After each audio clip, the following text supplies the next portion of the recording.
Se você é cristão e achou o título deste vídeo inverossímil, ainda tem muito a aprender sobre a mensagem de Jesus. A luta mais importante que a humanidade tem travado ao longo de sua história é aquela entre liberdade e escravidão, entre produtores e parasitas, entre guerra e paz, entre verdade e mentira.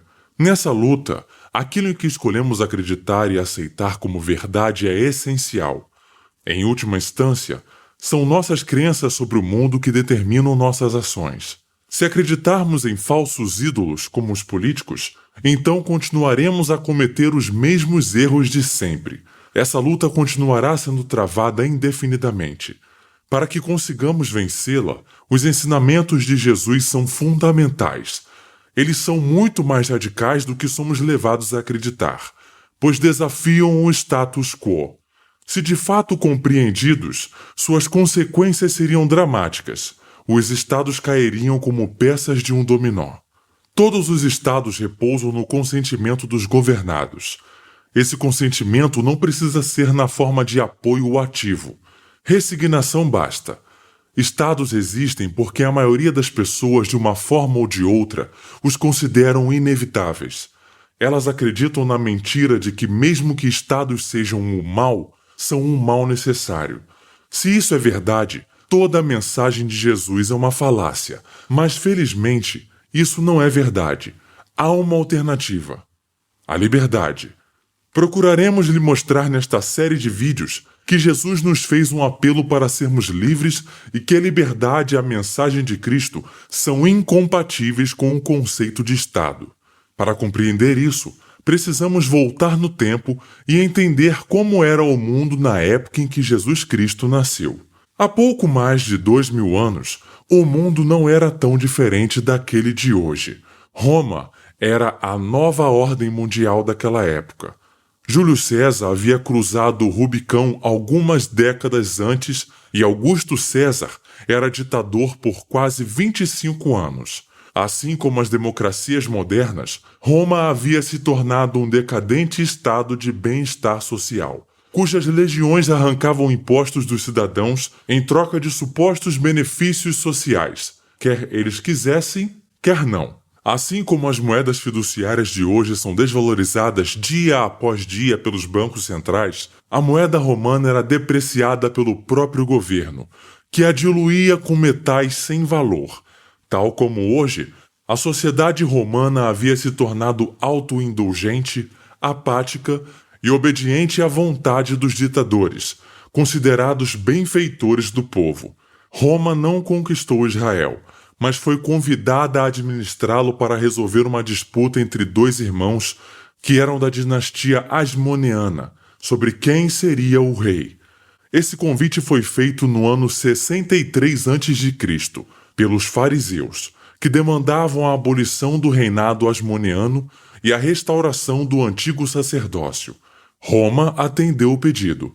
Os fariseus, então, abriram os portões de Jerusalém aos romanos e os apoiaram ativamente.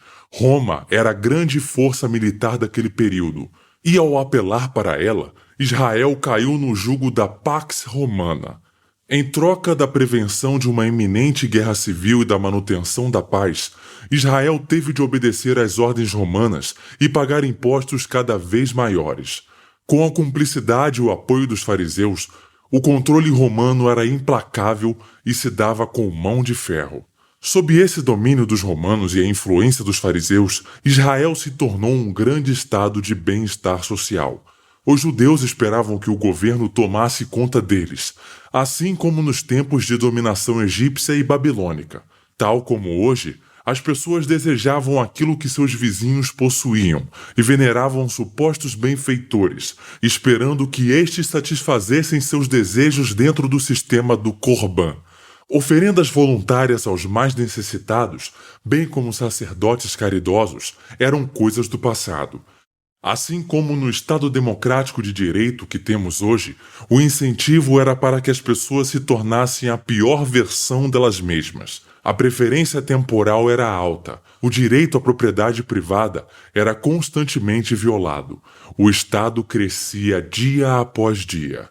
Foi nessa sociedade em que Jesus nasceu. e já nasceu aos olhos do Estado como uma ameaça. Herodes o Grande, rei da Judéia, ficou preocupado ao descobrir que havia alguém que também poderia ser considerado rei pelo povo. Jesus representava uma ameaça ao seu poder. Seu receio era justificado. Jesus era uma ameaça não só a Herodes, mas a tudo que Herodes representava, o Estado, com a subjugação do povo que trazia consigo. O reino de Jesus era o oposto de qualquer Estado que tenha existido. Para um governante, não havia ameaça maior do que essa. Tão enfurecido ficou Herodes que ordenou o massacre dos inocentes.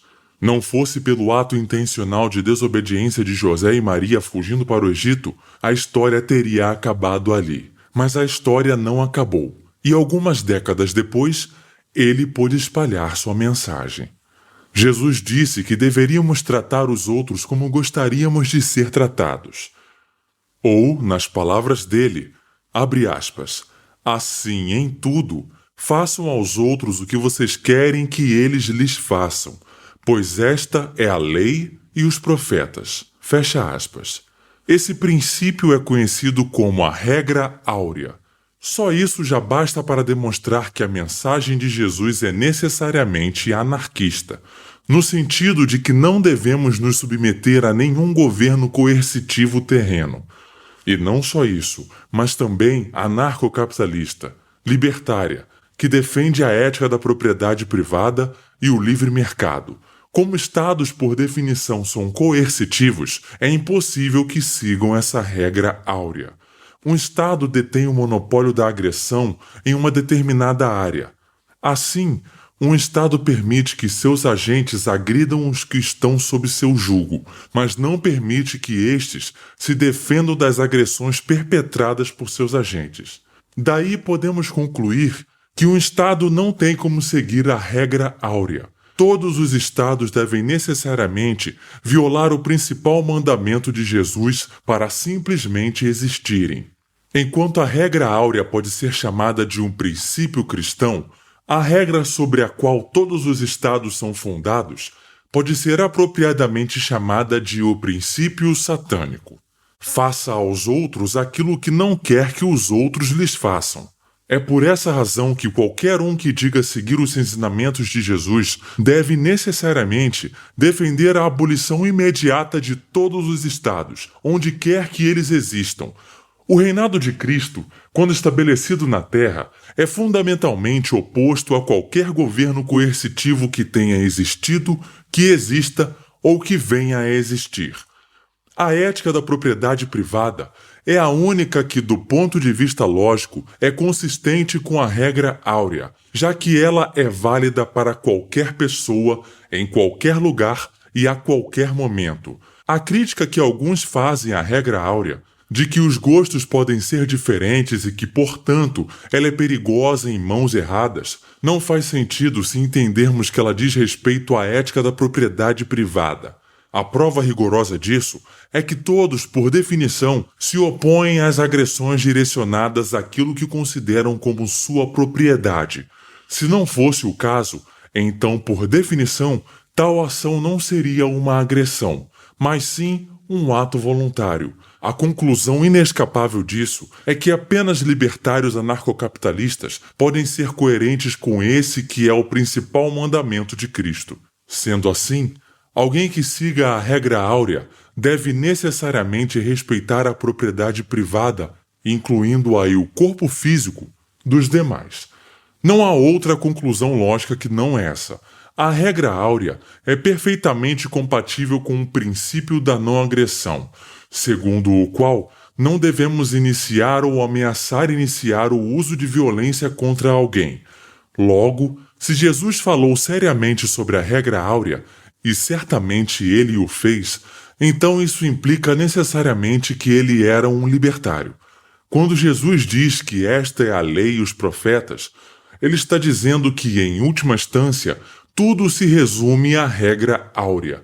Ela engloba toda a ética de relações sociais. Da mesma forma, quando o libertário defende a não agressão, ele está dizendo que tudo se resume ao direito de propriedade privada, ou, seu equivalente lógico, a regra áurea. Além da regra áurea, Há uma outra passagem bíblica sobre os ensinamentos de Jesus que demonstra claramente sua posição a respeito da propriedade privada e das trocas livres e voluntárias. É quando Jesus conta a parábola dos trabalhadores na vinha, ou a parábola do vinhedo, em que compara o reino dos céus a uma plantação de videiras. Nessa parábola, o dono da vinha sai para contratar trabalhadores. Abre aspas, pois o reino dos céus é semelhante a um proprietário que saiu de madrugada a assalariar trabalhadores para sua vinha. Feito com os trabalhadores o ajuste de 1 denário por dia, mandou-os para sua vinha. Fecha aspas. À medida que o dono encontra desocupados e acorda com eles o trabalho, ele vai os mandando para a plantação. Os que são encontrados primeiro vão para a vinha mais cedo e trabalham por mais tempo. Ao final do dia, o dono da vinha chama os trabalhadores e lhes paga o salário acordado, começando pelos últimos e terminando pelos primeiros. Todos recebem 1 denário, tanto os que chegaram depois quanto os que chegaram primeiro. Estes ficam indignados, pois haviam trabalhado muito mais do que aqueles. Abre aspas. Eles trabalharam somente 1 hora e os igualaste a nós, que suportamos o peso do dia e o calor extremo. Ao que o proprietário responde, meu amigo, não te faço injustiça. Não ajustaste comigo 1 denário? Toma o que é teu e vai-te embora, pois quero dar a este último tanto quanto a ti. Não me é lícito fazer o que me apraz do que é meu? Acaso o teu olho é mau, porque eu sou bom? Assim os últimos serão os primeiros, e os primeiros serão os últimos, porque muitos são chamados, mas poucos escolhidos. Fecha aspas. É impressionante como muitos esquerdistas tentam emplacar a narrativa de que Jesus era socialista.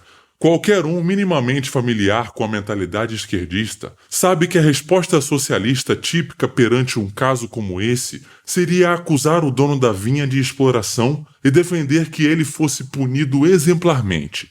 Contudo, nessa passagem, Jesus reforça o credo libertário de que podemos fazer o que quisermos com nossas propriedades e firmar contratos voluntários da maneira que bem entendermos, mesmo que isso irrite a muitos. A propriedade privada é sagrada. Sendo alguém o proprietário legítimo de certos recursos e mantendo sua palavra nos contratos acordados mutuamente, o seu direito de tomar decisões a respeito deles é absoluto. Governantes e seus asseclas, porém, são violadores contumazes da propriedade privada. Ciente disso, Jesus certa vez alertou seus discípulos, abre aspas, estejam atentos e tenham cuidado com o fermento dos fariseus e com o fermento de Herodes. Fecha aspas. Jesus estava se referindo aí a Herodes Antipas, um dos 3 filhos sobreviventes de Herodes o Grande, o tetrarca da Galileia. Antipas foi aquele que mandou decapitar João Batista. Mais tarde, ele ridicularizaria Jesus antes que ele fosse finalmente condenado à morte pelo governo romano como um criminoso comum. Durante o julgamento de Jesus, Antipas fez a ele várias perguntas, mas Jesus se recusou a respondê-las. Portanto, não só a vida de Jesus começou com um ato de desafio ao Estado, como terminou da mesma forma. A respeito dos ensinamentos de Jesus sobre taxação, as autoridades terrenas, a usura, o proibicionismo, o dispositivismo, a acumulação de bens, entre outros, há ainda muita coisa a ser dita, enfatizando o caráter libertário do que ele pregou. Mas isso fica para futuros vídeos. Por enquanto, podemos ressaltar que durante os anos que passou nesta terra, ele sofreu por pregar a verdade neste injusto sistema estatista em que vivemos. Basta olhar para a história de sua vida para perceber que o Estado, longe de ser um instrumento de Deus, é uma ferramenta demoníaca usada para perseguir os justos. Não foi por acaso que do momento em que nasceu ao momento em que morreu, Jesus foi perseguido pelo Estado. O Estado é a potestade do mal. Não há como conciliá-lo com a mensagem de Cristo. Obrigado por sua audiência. Se você gostou deste vídeo, clique no ícone de curtir abaixo e compartilhe o vídeo em sua rede social. Se você deseja ser notificado de outros vídeos, clique em se inscrever e depois no ícone de campainha. Se paira na sua mente de cristão estatista a questão: E o dai a César o que é de César? Bom, eu te peço para esperar os próximos vídeos. Um abraço e até a próxima.